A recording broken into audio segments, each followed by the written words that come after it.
Hi viewers, welcome to Sri Akshaya's kitchen. நம்ம கிச்சனில் இந்த வீக் ஃபுல்லாக ஒன் பார்ட் லஞ்ச் ரெசிபி தான் பார்க்க போகிறோம். ஆஃபீஸ்க்கும் ஸ்கூலுக்கும் ஏற்ற மாதிரியான ஒரு டைம் சேவிங் ரெசிபி தான் நம்ம செஞ்சுருக்கோம். டைம் குறையுமே தவிர டேஸ்ட்டில் எந்தவித குறையுமே இருக்காது. அப்படிப்பட்ட ஒரு லஞ்ச் மெனு தான் நம்ம இந்த வீக் ஃபுல்லாக பார்க்க போகிறோம். எப்படி பண்ணலான்னு பார்க்கலாமா? டே 1 சிம்பிளான ஒன் பார்ட் சாம்பார் சாதம் தான். எப்படி பண்ணலான்னு பார்க்கலாமா? அதுக்கு ஒரு குக்கரில் 2 டேபிள் ஸ்பூன் ஆயில் சேர்த்துட்டு காஞ்சதுக்கப்புறம் 1 ஸ்பூன் கடுகு உளுந்தம் பருப்பு, 1/4 ஸ்பூன் வெந்தயம் சேர்த்துக்கலாம். கடுகு நல்லா வெடித்து வெந்தயம் நல்லா வறுபடணும். அதுக்கப்புறமா இதில் ஒரு கொத்து கருவேப்பிலை, நீல வாக்கில் நறுக்கிற ஒரு பெரிய வெங்காயம், 2 பச்சை மிளகாய் சேர்த்து நல்லா வதக்கி விட்டுக்கலாம். வெங்காயம் நல்லா வதங்கணும். ஸோ வெங்காயம் நல்லா வதங்கினதுக்கப்புறம் இதில் ஒரு 2 மீடியம் சைஸ் பழுத்த தக்காளியாக கட் பண்ணி சேர்த்துக்கலாம். தக்காளியை சேர்த்துட்டு நல்லா வதக்கி விட்டுக்கலாம். தக்காளி வந்து நல்லா மசிய வேகணும் அப்படிங்கிறதெல்லாம் இல்லை, ஜஸ்ட் வதக்கி விட்டாலே போதும். ஒன்ஸ் தக்காளி நல்லா வதக்கி விட்டதுக்கப்புறம் அதில் நம்ம மசாலா ஆட் பண்ண போகிறோம். நான் இன்றைக்கி 2 டேபிள் ஸ்பூன் சாம்பார் பொடி சேர்த்துருக்கேன். உங்களோட காரத்துக்கு ஏற்ற மாதிரி நீங்கள் சாம்பார் பொடியோட அளவை கூட்டியோ குறைச்சோ சேர்த்துக்கலாம். அடுத்து 1 ஸ்பூன் மஞ்சள் தூள், 1 ஸ்பூன் பெருங்காயத்தூள் சேர்த்துட்டு மசாலாவோட பச்சை வாசனை போகிற அளவுக்கு நல்லா வதக்கி விட்டுக்கலாம். வதங்கினதுக்கப்புறம் இதில் நம்ம அடுத்ததாக வெஜிடபிள்ஸ் ஆட் பண்ண போகிறோம். நான் இன்றைக்கி கத்திரிக்காய், பீன்ஸ், கேரட், உருளைக்கிழங்கு இதுதான் நான் சேர்த்துருக்கேன். உங்களுக்கு விருப்பப்பட்ட வெஜிடபிள்ஸ் எது வேணாலும் நீங்கள் சேர்த்துக்கலாம். வெஜிடபிள்ஸ் சேர்த்துட்டு நல்லா வதக்கி விட்டதுக்கப்புறம் இதில் நம்ம புளித்தண்ணி ஆட் பண்ண போகிறோம். ஆல்ரெடி நான் ஒரு சின்ன லெமன் சைஸ் அளவில் புளியை நல்லா கரைச்சி எடுத்து வச்சுருக்கேன். ஸோ அந்த புளித்தண்ணி இதில் ஆட் பண்ணிக்கலாம். ஆட் பண்ணிவிட்டு அந்த புளித்தண்ணியோட பச்சை வாசனை போகிற அளவுக்கு நல்லா கொதிக்க விட்டுக்கலாம். புளித்தண்ணி நல்லா கொதித்ததுக்கப்புறம் இந்த சாதத்துக்கு தேவையான அளவு நம்ம தண்ணி சேர்க்க போகிறோம். தண்ணியோட அளவு பார்த்திங்கன்னா 1:6 இதுதான் தண்ணியோட ரேஷியோ. அதாவது 1 கப் அரிசியும் பருப்பும் சேர்த்து 1 கப் இருந்துச்சுன்னா அதுக்கு 6 கப் தண்ணி. இதுதான் தண்ணியோட ரேஷியோ. அரிசி பருப்போட ரேஷியோ பார்த்திங்கன்னா 1 கப் அரிசிக்கு 1/2 கப் துவரம்பருப்பு. இதுதான் அரிசி பருப்போட ரேஷியோ. தண்ணி பார்த்திங்கன்னா அரிசியும் பருப்பும் சேர்ந்து 1 கப் இருந்துச்சுன்னா 6 கப் தண்ணி. ஏன்னா இந்த சாதம் வந்து நல்லா குலைவாக தளன்னு இருக்கணும், அப்போ தான் நல்லாயிருக்கும். அதுக்காக தான் தண்ணியோட அளவு நம்ம கொஞ்சம் கூட்டி வச்சுருக்கோம். இப்போ தண்ணி சேர்த்துட்டு இப்போ அரிசி பருப்பு களைஞ்சி வச்சுருந்தாலே அதையும் இதில் நம்ம சேர்த்துக்கலாம். சேர்த்ததுக்கப்புறம் இந்த சாதத்துக்கு தேவையான அளவு உப்பும் சேர்த்துட்டு ஒரு தடவை கலந்து விட்டு அந்த ஸ்டேஜில் நீங்கள் செக் பண்ணிக்கலாம். அதோட உப்பு, காரம், புளிப்பு எல்லாம் கரெக்டாக இருக்கான்னு பார்த்துக்கோங்க. சப்போஸ் ஏதாவது காணலாட்டி நீங்கள் அந்த ஸ்டேஜில் நீங்கள் ஆட் பண்ணிக்கலாம். ஆட் பண்ணிவிட்டு ஒரு மூடி போட்டு 5 விசில் வர வரைக்கும் நம்ம ப்ரெஷர் குக் பண்ணிக்கலாம். ஒன்ஸ் ப்ரெஷர் ரிலீஸ் ஆனதுக்கப்புறம் ஓப்பன் பண்ணி இதில் 1 ஸ்பூன் கீ ஆட் பண்ணிக்கலாம். கீ சேர்த்துட்டு நல்லா கலந்து விட்டுக்கலாம். பாருங்கள், நம்மளோட சாதம் நல்லா குழஞ்சி ரெடி ஆயிடுச்சு. இப்போ இதில் பொடியாக நறுக்குன்னு கொத்தமல்லி தலையை தூவி நல்லா கலந்து விட்டு எடுத்தோன்னா நம்மளுடைய ஒன் பார்ட் சாம்பார் சாதம் ரெடி. ரொம்ப சிம்பிளான ரெசிபி தான், ஆனால் டேஸ்ட் ரொம்ப சூப்பராக இருக்கும். நீங்களும் இதே மாதிரி ஒரு தடவை ட்ரை பண்ணி பாருங்கள். நான் இன்றைக்கி இதுக்கு தொட்டுக்க கேரட் பொரியல் தான் வச்சுருக்கேன். இதுக்கு வெறும் அப்பளம் கூட வச்சு சாப்பிட்லாம். சரி, அடுத்து என்ன ரெசிபின்னு பார்க்கலாமா? டே 2ல் நம்ம இன்னைக்கு ஒன் பார்ட் புளியோதரை ரெசிபி தான் பார்க்க போகிறோம். புளியோதரை பண்ணுறதுக்கு ஃபஸ்ட்டு ஒரு பவுடர் ஒன்று ரெடி பண்ணிக்கலாம். அதுக்கு 1 ஸ்பூன் தனியா, 1 ஸ்பூன் எள்ளு, 1/2 ஸ்பூன் மிளகு, 1/4 ஸ்பூன் வெந்தயம், ஒரு 5 காஞ்ச மிளகாய் சேர்த்துக்கலாம். மிளகாய் வந்து உங்களோட காரத்துக்கு ஏற்ற மாதிரி நீங்கள் சேர்த்துக்கோங்க. இதெல்லாம் சேர்த்துட்டு நல்லா ட்ரை ரோஸ்ட் பண்ணி எடுத்துக்கலாம். இதை வறுக்கிறப்போ அடுப்பை வந்து நல்லா லோ ஃப்ளேமில் வச்சுக்கோங்க. ஏன்னா எள்ளு வந்து சீக்கிரமே வறுபட்டுரும், மற்ற ஐட்டம்லாம் வறுபட கொஞ்சம் டைம் ஆகும். அதனால லோ ஃப்ளேமில் வச்சு வறுத்துக்கோங்க. இப்போ எள்ளு நல்லா வெடித்து வந்ததுக்கப்புறம் நம்ம அடுப்பை ஆஃப் பண்ணிடலாம்.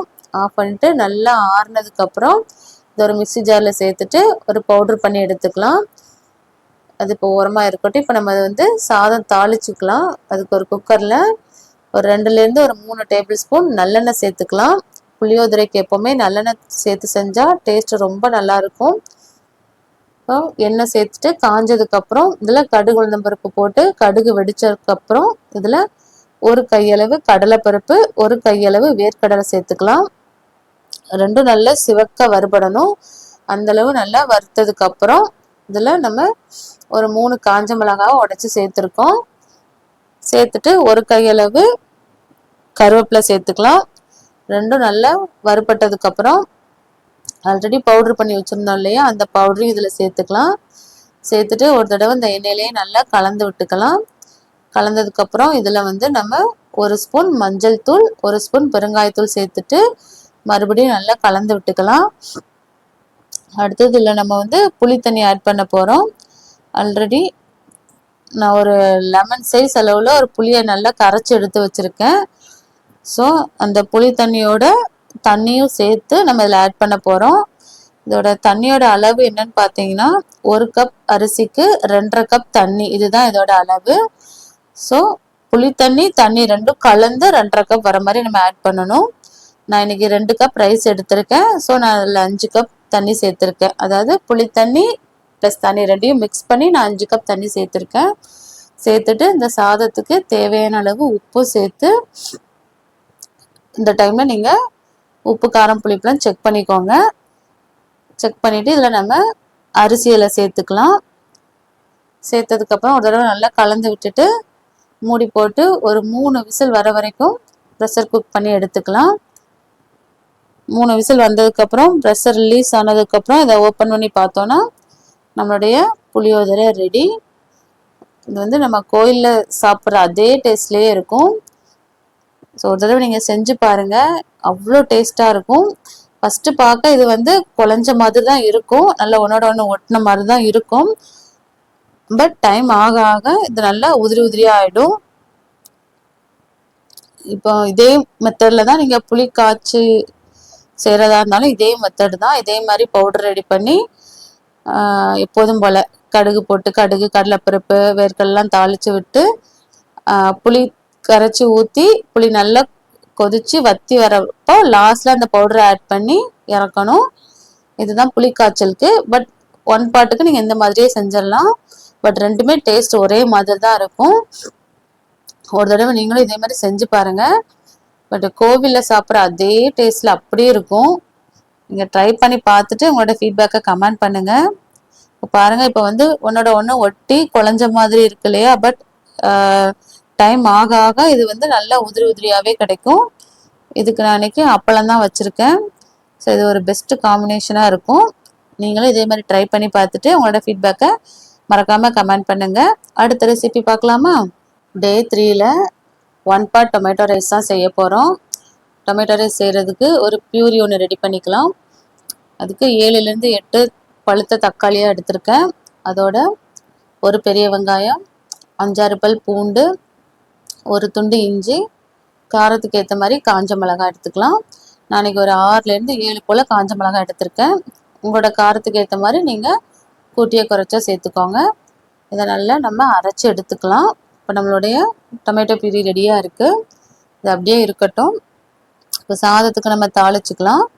அதுக்கு ஒரு குக்கரில் 2 டேபிள் ஸ்பூன் ஆயில் சேர்த்துட்டு 1 ஸ்பூன் கடுகு போட்டு வெடித்ததுக்கப்புறம் நீல வாக்கில் நறுக்குன 2 பெரிய வெங்காயம், 2 பச்சை மிளகா, ஒரு கொத்து கருவேப்பிலை சேர்த்து நல்லா வதக்கி விட்டுக்கலாம்.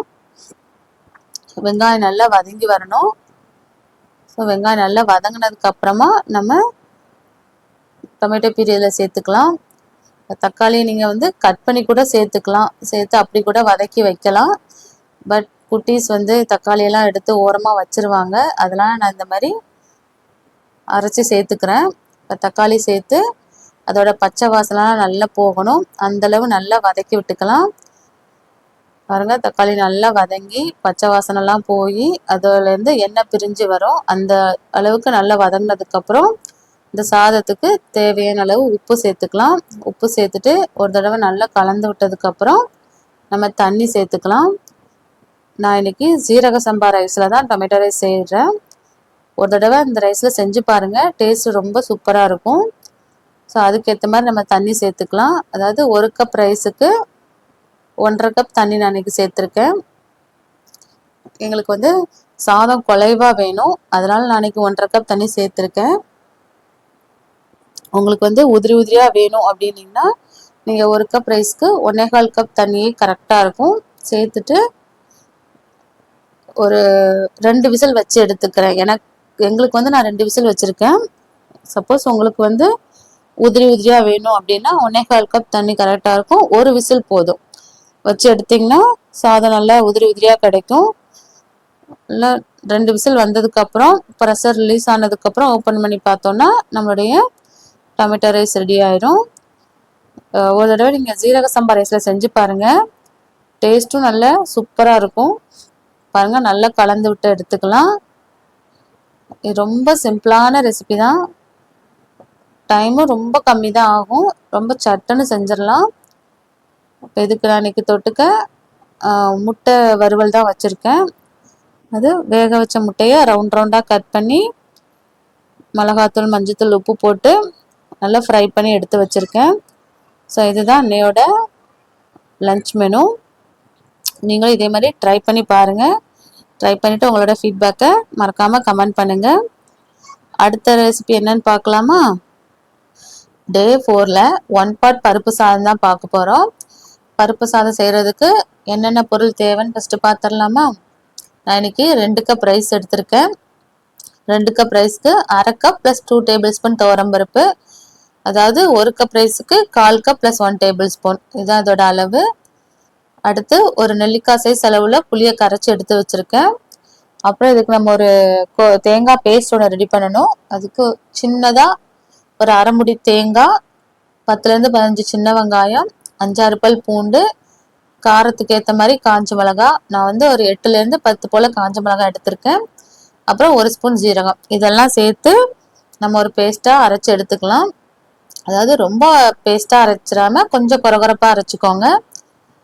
அப்புறமா இதில் நம்ம வந்து அரிசியும் பருப்பையும் ஒன்றா கலந்து கழுவி எடுத்துக்கலாம். அடுத்து குக்கரில் நம்ம 1 பை 1 ஆட் பண்ண போகிறோம். ஃபஸ்ட்டு நம்ம தண்ணி ஆட் பண்ணிக்கலாம்.